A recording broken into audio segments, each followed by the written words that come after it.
Welcome to the Get Smart series. Before we begin the lessons in earnest, I wanted to just have a brief conversation with you about how to get the most out of this Get Smart series. You're going to hear me talking in lesson 1 about the law of cause and effect. And I'm a true believer that you are who you are and where you are right now in your life because of the story you're telling yourself in your head. And so the real question becomes not who are you and where are you, but who is it you want to be in the future and where do you want your life to go?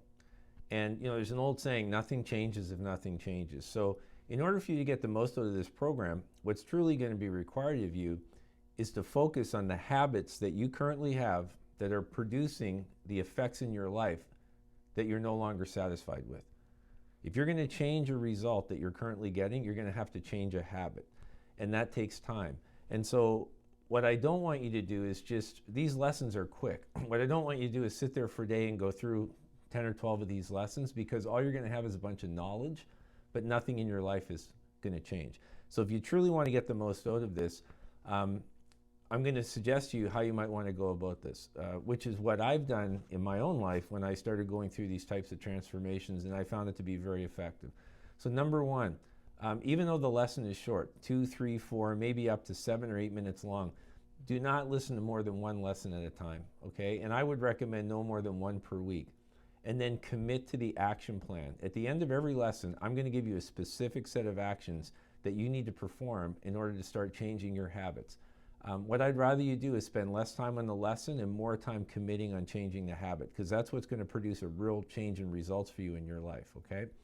Second thing I'm going to recommend is none of your actions come, whether you're conscious of it or not, you have to think before you act.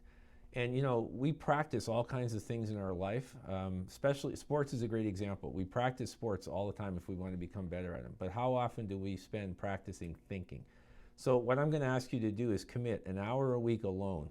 Go to the library, go somewhere by yourself. And what I want you to do is think about your goals. Because right through lesson 1 in this program, you're going to start setting goals. You need to constantly be thinking about them. You need to be reviewing your results every week from the prior week. Okay, so this was the lesson I was working on.